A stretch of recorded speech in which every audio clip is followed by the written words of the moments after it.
लेकिन उससे पहले किन आत्माओं की प्रत्यक्षता होगी, बाबा ये भी कहा करते हैं, रिजल्ट आउट होगी। 2 लाइनें होंगी, एक प्राप्ति करने वालों की, दूसरे पश्चाताप करने वालों की। पश्चाताप में ही वो भी होंगे जो बाबा को छोड़ के चले गए हैं।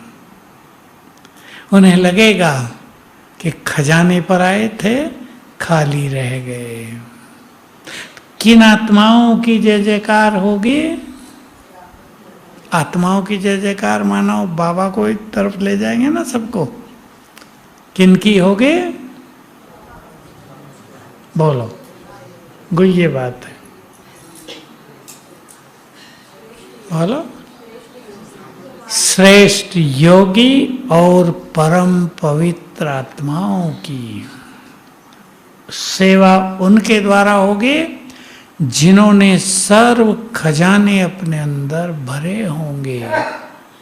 ज्ञान का खजाना भी, खुशियों का भी, दुआओं का भी, सुख शांति का भी, शक्तियों का भी, गुणों का भी, क्योंकि लंबा चौड़ा ज्ञान नहीं दिया जाएगा, बहुत थोड़ा ज्ञान दिया जाएगा। आत्मा का ज्ञान 5 मिनट में, और सबको बैठा देंगे आत्मिक स्वरूप में, सबको अनुभव होते रहेंगे, लेकिन होंगे उसके द्वारा जिन्होंने लंबा काल स्वयं अनुभव किए होंगे। तो विजय माला के पहले मन के वो ऊपर आ जाएंगे संसार में, क्योंकि वही इस सृष्टि के सतयुग से लेकर और कलयुग अंत तक के हीरो एक्टर हैं। हीरो एक्टर वो ऊपर आ जाएंगे। आज भी जैसे बाबा की मुरली में लास्ट बात थी, सेवाओं में यदि स्वार्थ है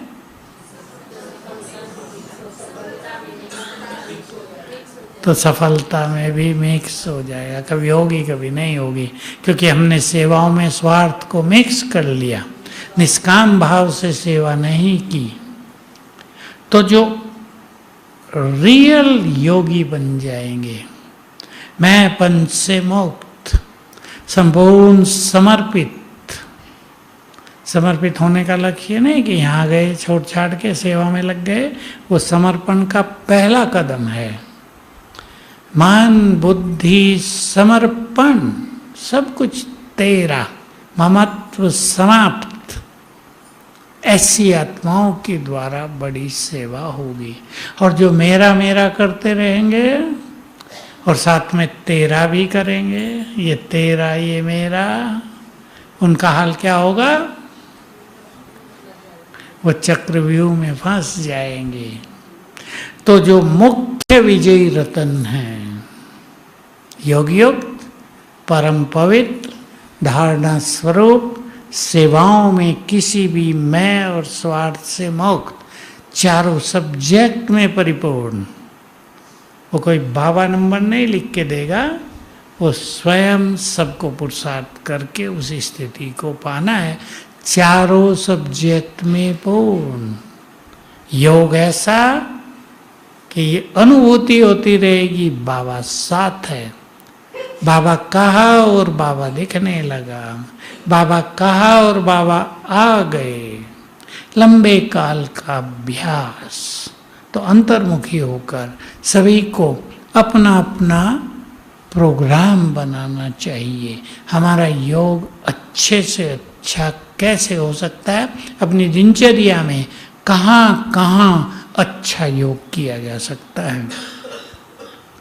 बैठ के भी करना चाहिए, कर्म में भी करना चाहिए, सवेरे भी करना चाहिए, शाम को भी करना। शाम का टाइम भी अमृत वेले जैसा होता है, चित्त शांत होगा। आप एक दिन करके देखो, अगर सारा दिन अंतर्मुखी रहा जाए, कर लेना जो भट्टी में भी आएंगे, सारा दिन अगर अंतर्मुखता में व्यतीत किया जाए, बीच बीच में अच्छे अभ्यास किया जाए, तो शाम का योग अति आकर्षक होगा, खींचने लगेगा।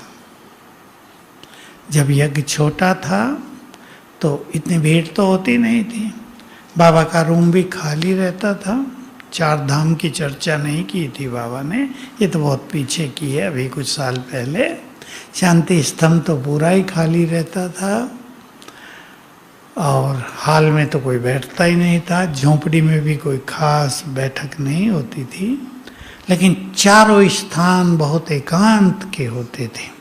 जो योग के शौकीन होते थे, हमारे साथ तो होते ही थे 5-7 लोग, तो बैठ के भी अच्छा योग करते थे। इसलिए बैठना भी चाहिए, लिंक बना रहे, एकाग्रता बनी रहे, व्यर्थ न चले। इसके लिए बीच बीच में चाहे 10 ही मिनट बैठा जाए। आप अपने घरों में भी ऐसा प्लान बनाएं। ये नहीं खाली हो गए तो टीवी खोल दी, ये आदत हो गई है मनुष्य को आजकल।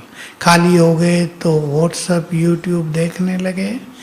थोड़ा सा टाइम निकाल कर एक अच्छी प्लानिंग करना यहाँ से।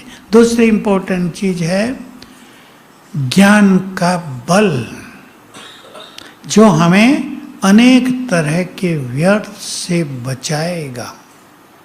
क्योंकि व्यर्थ का भी संसार में सागर लहरा रहा है, कलयुग का अंत आया है और व्यर्थ की कोई कमी नहीं। बाबा के शब्दों में, कोई नोट करते हो आप में से, बच्चे, संसार में काम की आग लगी हुई है, इसके गंदे वाइब्रेशंस चारों ओर फैले हुए हैं, जो कमजोर आत्माओं पर अपना असर डालते हैं।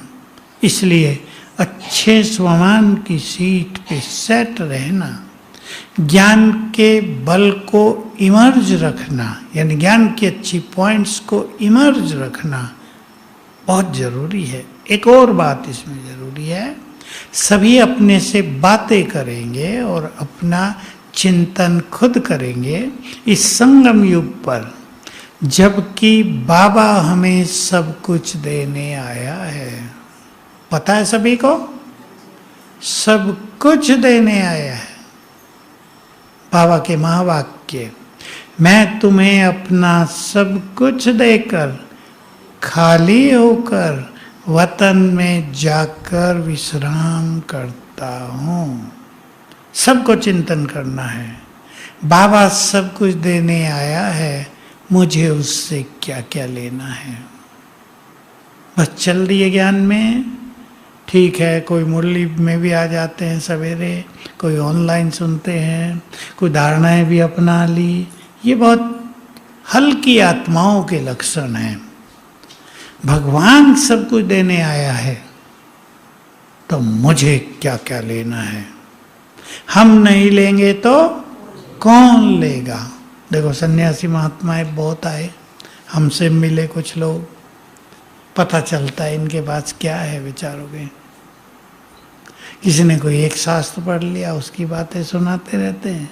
कोई अपने गुरुओं की याद में मगन रहते हैं, गुरुओं की महिमा इतनी कर दी, जहाँ तक पहुँचना है वहाँ तक तो किसी की पहुँच ही नहीं है। और इधर बोलो अपनी महिमा करो,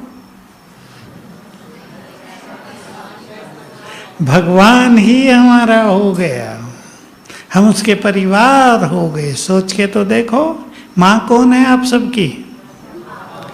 सृष्टि का रचयिता ब्रह्मा, वो माँ, और दूसरी माँ जगदम्बा सरस्वती।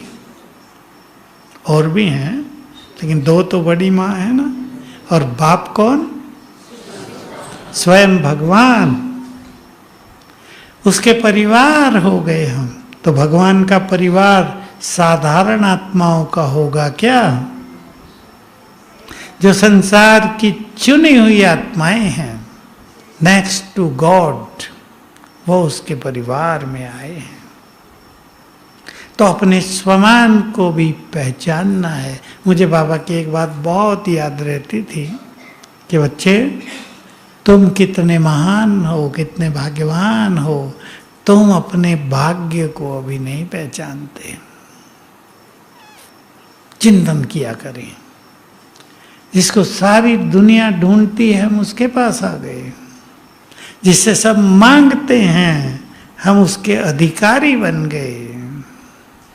जो सबको थोड़ा थोड़ा देता है वो खुद हमारे लिए हो गया।